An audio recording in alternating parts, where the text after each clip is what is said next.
Arasan da beni çok geç artık. Heveslerim kaldı kursağımda. Lütfen uzatma, bitir bu yolu. Yolum karanlık, kayboldum ortasında.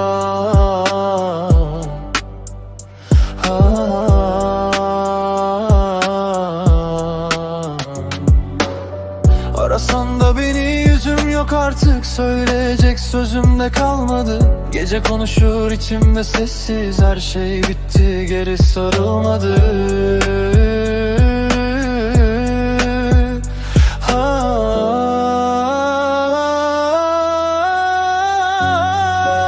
Gözlerim karanlığa alıştı, yorgunum, içimde fırtına var. Aynalardan kaçtım, kendimden yabancı oldum yıllar kadar. Yıllar kadar. Umrumda değil artık, git hadi nereye istersen kaybol bu gece. Ayakta kalan yazar hikayeyi, dayanamayan döner sessizce.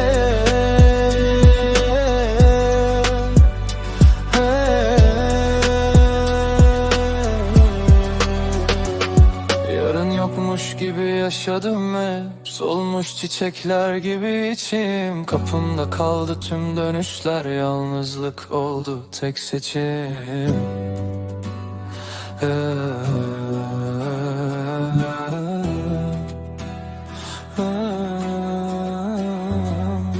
Para değil ihtiyacım olan, biraz huzur, biraz nefes. Hayat bir dizi gibi akıyor, kaçıncı bölüm kim bilir ses. Çok yorgun düştüm bu yolda ben, bir gece çıkarım karşına.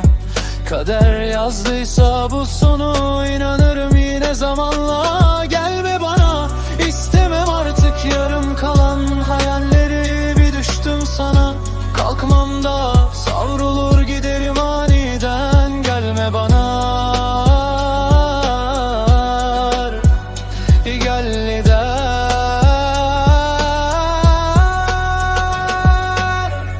Büyüdüm dertlerle yavaşça, gülmeyi bile unuttum.